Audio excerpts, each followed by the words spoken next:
Bom dia, senhores. Espero que estejam tendo um excelente domingo. Hoje eu gostaria de fazer aí um vídeo bem diferente. Queria discutir a credibilidade da teoria da evolução e especificamente para esse episódio eu trouxe aí um indivíduo bem conhecido, né? Senhor Luiz? Isso. O nome é Luiz Inácio. Muito prazer em tê-lo aqui conosco. Consta aqui no meu documento que o senhor tem um doutorado. Sim, eu tenho um doutorado pela Universidade de Coimbra. De Coimbra? É doutorado honorário. Recebi por causa da minha contribuição para a sociedade. Honorário, ok? E esse doutorado, pelo que eu entendo aqui, é um doutorado em evolução. Obviamente que eu sou evolucionista. Estava pensando que eu sou o quê? Pensando que eu sou... Você acredita que Deus criou as criaturas e esse tipo de coisa? Eu sou assim, eu aprovo a ciência. Eu suporto a ciência. Então você é um evolucionista. Ok. Muito bem. Então, senhor Luiz, dado que o senhor tem um doutorado em evolução, eu queria que o senhor clareasse algumas coisas para mim. Porque enquanto leigos, o senhor há de admitir que quando a gente olha para a natureza, parece que ela tem um certo propósito, né?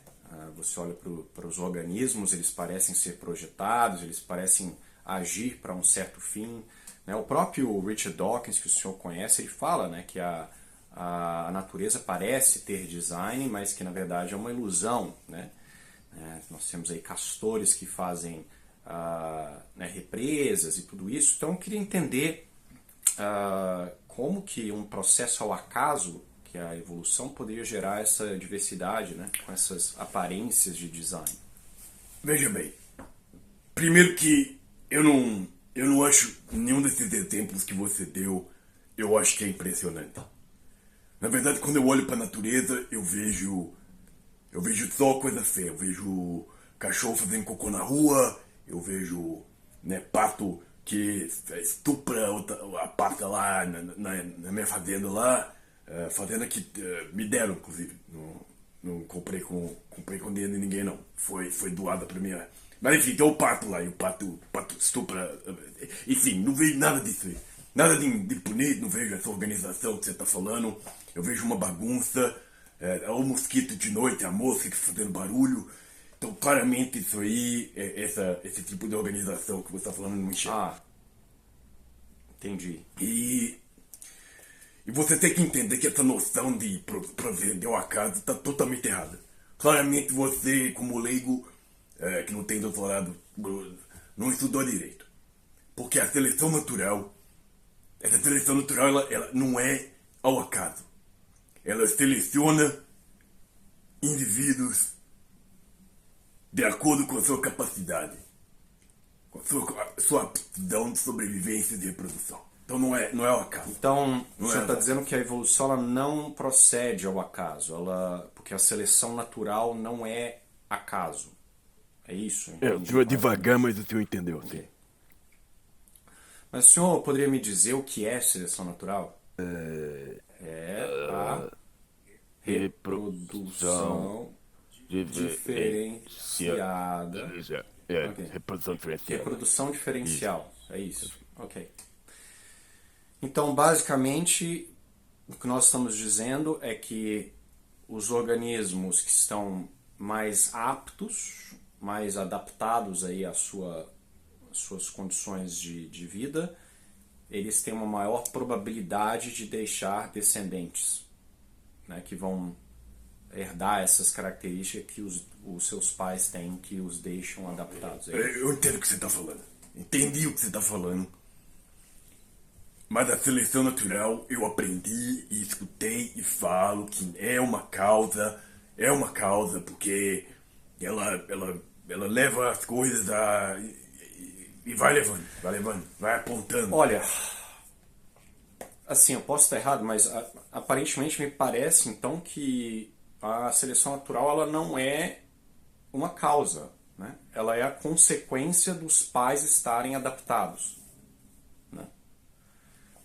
Então, porque eles estão adaptados, eles deixam mais descendentes. Então, a seleção natural é uma consequência dessa adaptação dos pais, você não acha? Vamos aceitar, então, que a seleção natural é um efeito e tá certo, tudo bem, tudo bem. Então é um efeito, os organismos estão, os pais estão adaptados e tudo bem.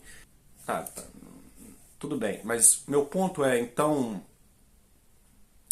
a evolução ela tem que explicar exatamente essa adaptação dos pais, né? Porque se você explicar com seleção natural, você vai entrar num regresso infinito, né? Por quê que os pais são adaptados? Ah, porque os pais deles eram adaptados. Mas por que os pais deles eram adaptados? Ah, porque os pais deles eram mais adaptados. Então eu quero entender o que é isso, né? Da onde que vem essa adaptação? Como que um organismo se torna adaptado para aí sim ele deixar mais descendentes? Porque posso estar errado, mas parece que a seleção natural está simplesmente preservando aquilo que já está lá, né? Então, o que está acontecendo? Tudo bem. Mas, então você tem que entender que a origem da variação, ela se dá pela mutação. É mutação. Mutação? Ok. Então, ela é tipo X-Men, assim, então, a mutação. O bicho acorda num dia e pum, ele tem uma adaptação. Não, seu ignorante. Você é burro, menino. Então é um processo lento, são pequenas mudanças ao acaso que circunstancialmente podem levar à adaptação. Então, o que é a mutação exatamente? Pode falar que é um erro, Daniel. É como a Dilma. Faz algumas burradas, mas eventualmente dá uma acertada, entende? Então sim, pode pensar na mutação como um erro. Pode pensar na mutação como um erro, porque tá lá o DNA e consegue essas coisas, mas eventualmente a mutação é capaz de fazer coisas impressionantes. Igual a Dilma, que foi a primeira mulher presidenta, apesar de todos os problemas. Então é basicamente isso. É uma excelente analogia que o senhor me deu, certamente. Mas então quer dizer que essas mutações são erros na replicação do DNA, ou causadas por lesões, então são erros. Sim, eu acabei de falar. Então, na verdade, o organismo ele não quer mutar, na maioria dos casos, né? Por isso que ele tem um mecanismo de reparo. Inclusive, posso estar errado, mas eu entendo que esse mecanismo de reparo ele é tão eficiente que a cada 1 bilhão de pares de bases ele erra uma vez. Mas veja bem, falando de tem uma cachaçinha aí, não? Não tenho cachaça não, cachaça. Luiz. Não tem? Não, então tá tudo bem. Eu tenho aqui no meu bolso, de qualquer forma, um caneco aí, depois eu tomo. Mas o genoma humano é gigante, dá muito Não, erro. sim, tá, tudo bem. 3 mutações por um DNA humano, por assim dizer, né? Se você pegar as 2 fitas de DNA, então poderiam ser 6. Tá, então 6 erros por geração. Mas um erro a cada 1 bilhão de bases, isso é muito mais eficiente do que uma fábrica da Volvo, sei lá, uma fábrica alemã de carros, não? Não sei nada disso, porque eu dirijo é Uno, rapaz. Tá. E isso aí, então o mecanismo que prevém a mutação, não deixa ela acontecer, também evoluiu por mutação. Tá. Então, me interrompe se eu estiver errado. Então, nós temos que acreditar, então, que toda essa diversidade, com todo esse propósito, essa organização, esses órgãos complexos, essas cadeias fisiológicas, essas redes genéticas intrínsecas, elas foram por erros do DNA, né, por sorte, vez acular, iam ali melhorando o organismo. Então, a partir disso, uma população de um bicho parecendo um cachorro, eventualmente pôde se tornar uma baleia. Mas veja bem, por exemplo, eu tenho certeza que a mutação faz, porque tem estudos que mostram que a mutação é capaz de fazer o que o senhor está falando que faz. Tá.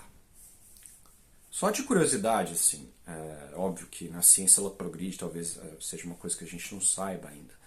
Mas já que o DNA ele é uma molécula inativa, ele não faz nada sem que já existam proteínas e todo o complexo celular para ativá-lo e definir a expressão, mas o DNA, que é responsável aí aparentemente pela evolução e pela própria vida, já que ele controla tudo, né? Como funciona isso? Como é que o DNA que codifica a proteína, então a proteína não pode existir sem o DNA,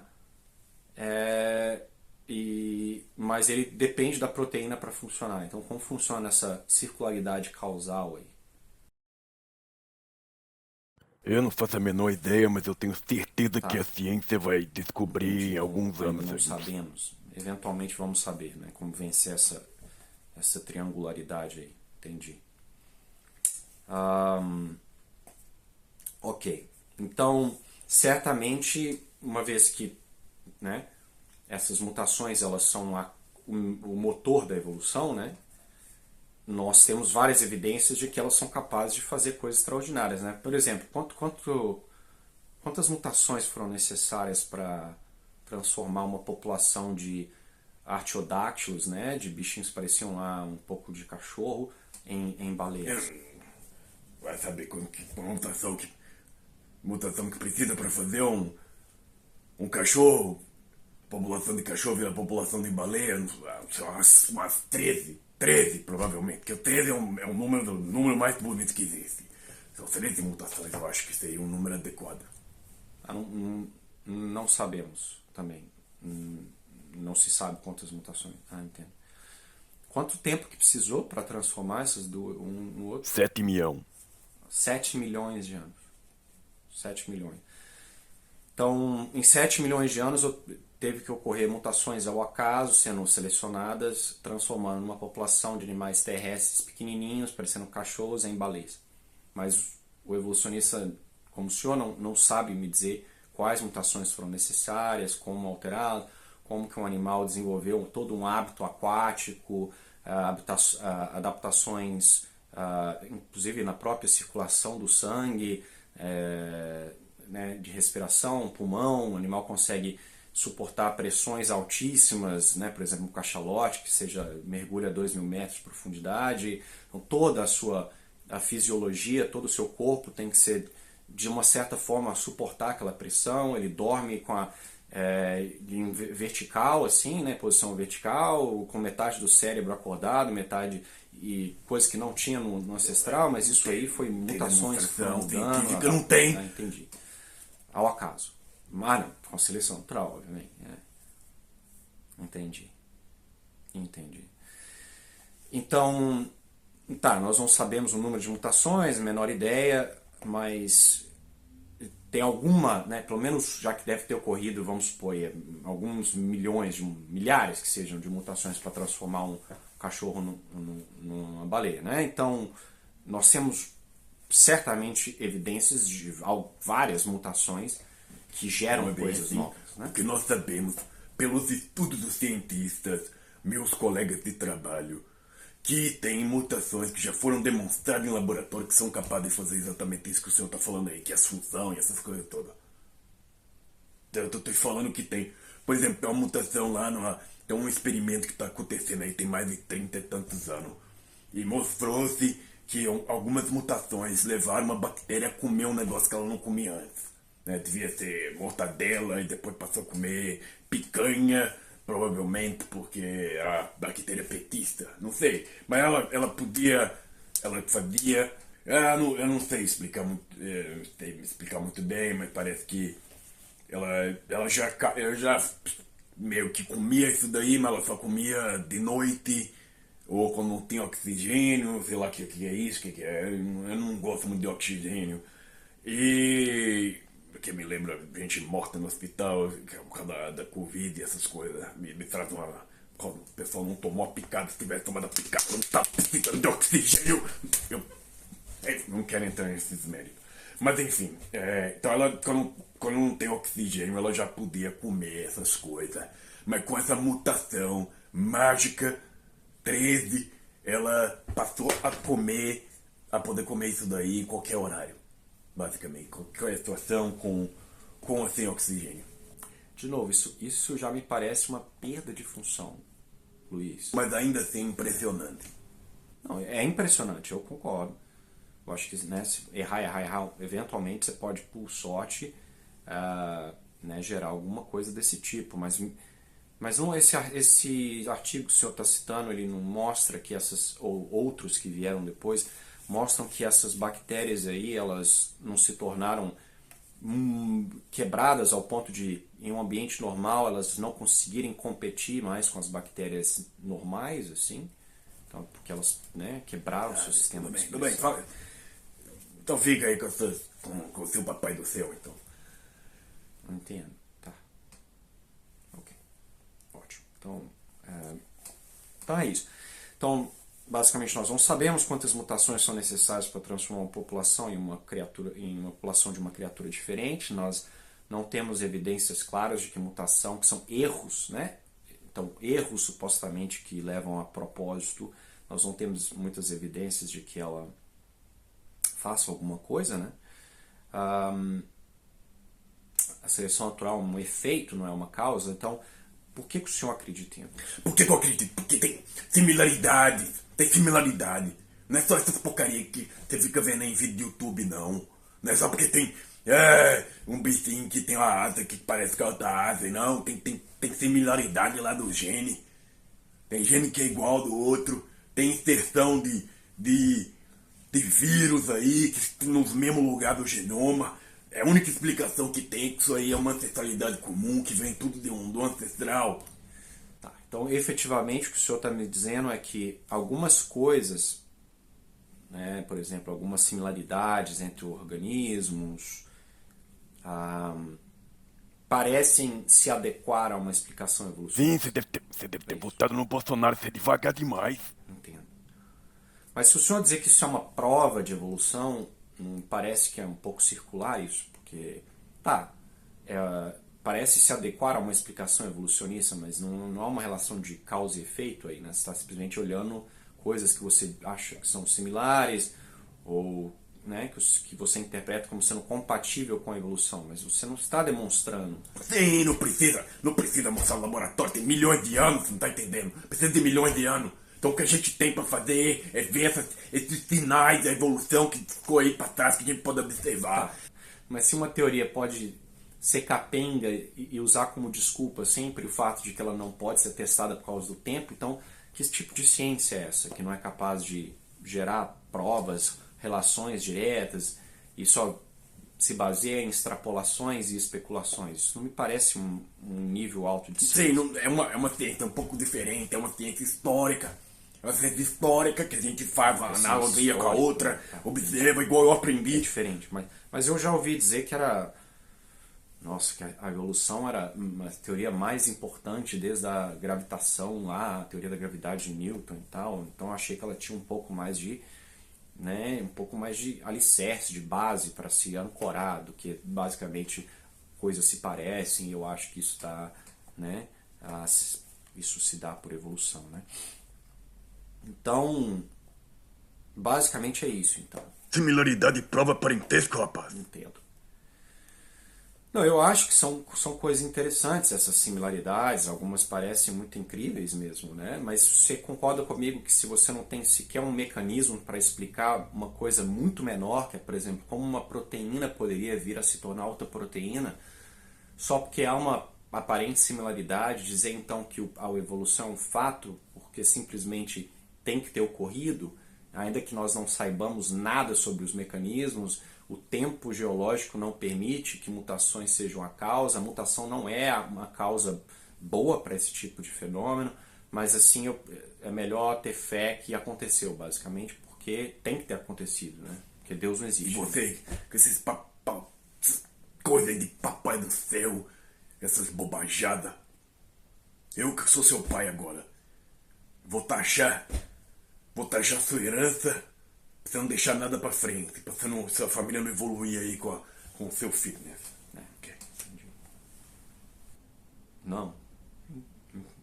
Entendi. Não. Ótimo. Perfeito. Bom, foi um prazer ter Luiz aqui. Prazer não tive nenhum de estar aqui, não. Isso pra mim foi um inferno, poder tomando cachaça. Isso. Muito obrigado pela sua presença. Eu tenho certeza que essa conversa foi muito edificante para vocês aí. E eu estou aprendendo muita coisa hoje. E vou refletir. Acho que o Luiz, se não me convenceu, botou essa pulga atrás da minha orelha, certamente. Então tenha um excelente domingo, gente. Tchau, tchau.